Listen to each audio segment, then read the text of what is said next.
Hello guys! So ito na nga.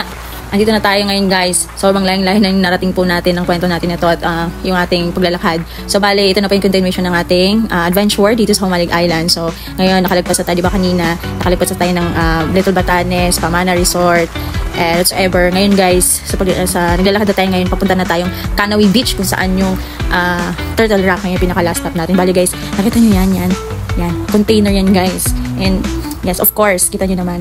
Wala lang, sobrang creepy lang. Shinare ko lang sa inyo, sobrang creepy. Alam mo yung mga napapanood nyo sa mga pelikula na may mga container, tapos ganyan, makasakay doon, tapos may mga mangyayari mo sa mga kakapanood din, kaka-cellphone ko yan eh. So, yun guys, ito na, naglalakad na kami. I just wanna share with you guys, ang ganda dito. Kahit na alam mo, kahit napakadumi, maraming mga seaweeds, ganyan. May konting linis lang to guys, super ganda na talaga yung part na to. Yun.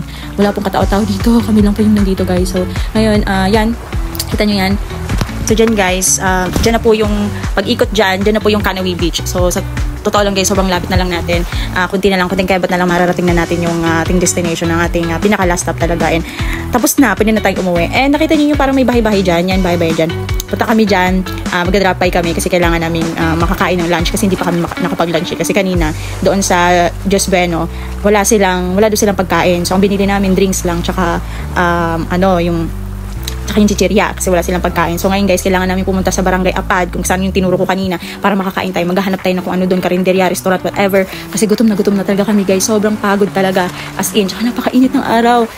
Sakit na talaga yung balat ko. Parang yung yung sunscreen na nilagay ko parang hindi ata effective. So yun guys, we'll see you there kapag nakarating na kami doon sa Barangay Apad. What happened to my face? Pulang-pula ay itim na yung malaman, sunog mo yun. So, nandito na kami sa Barangay Apad at dito kami naghanap ng pang-lunch namin. Kasi wala talaga kami mahanap na karinderya. So, tinuro kami dito. Nagtanong kami kanina. Tinuro kami dito sa may Thomas Burger. Tapos, ito yung order. Yan yung food. So, grabe yung pisko. So, yun lang guys. Kunti na lang makakarating na tayo sa Kanawi Beach. Nahanap lang kami dito ng pagkain. So, nakahanap na kami. And we're about to eat na rin.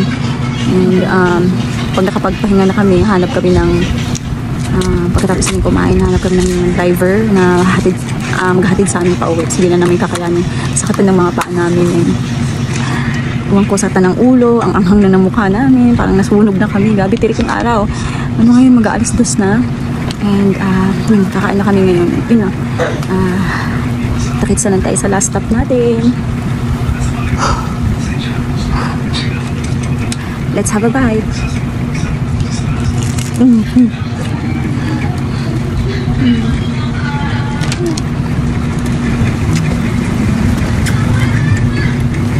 Yes, masarap yan yun. Milk tea. This is 99 pesos. And this is 99. Okay lang. Dito lang yung asin. Kasi wala talaga kami makainan. Walang karinderya dito sa Barangay Apad. See you na lang sa Kanawi Beach.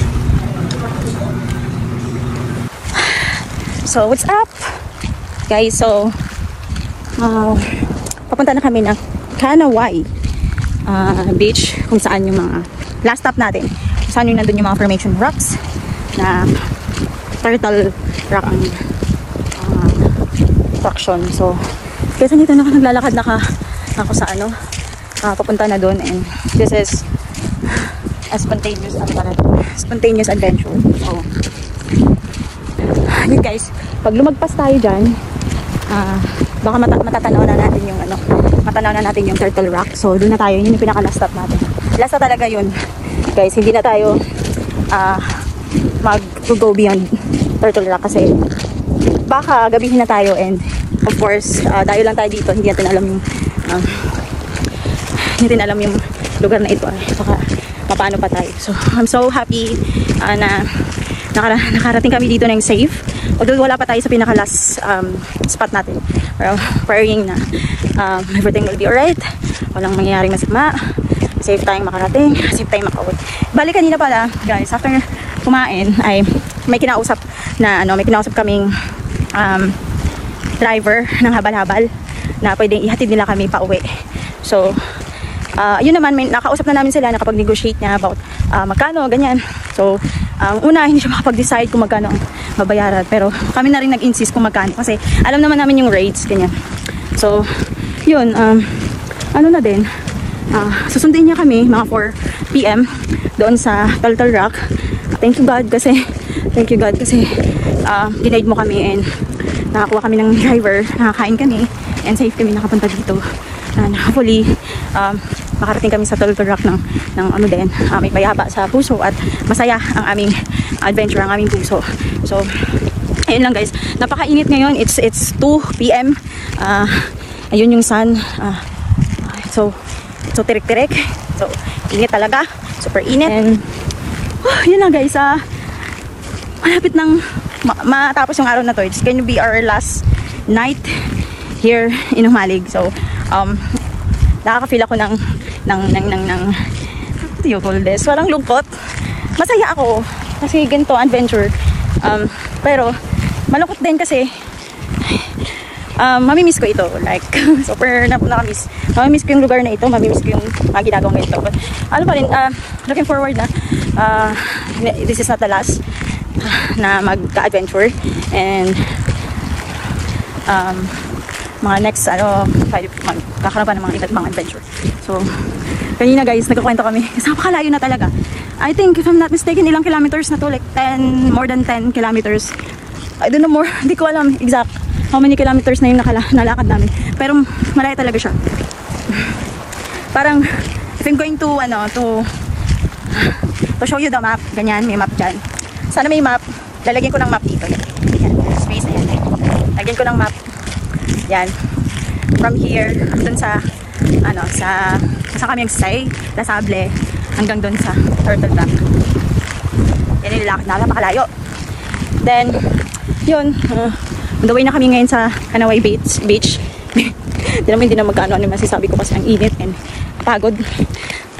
Sana wag na lang talaga sumakit yung katawan dahil ay! Shit! That's you fuck up! My God!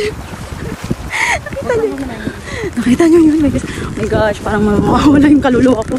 So yun, nagulat siguro siya sa akin and same time nagulat na po sa kanya. Parang mawawala yung kaluluwa ko dun. Ang ganda pa rin dito. Kaso lalo ako na mamaya na lang ulit para naman ma-enjoy namin ang aming paglalakad. Mamaya na ulit ang video. Dito na lang ulit sa Hanaway. So, see you there. Sana wala ng aso.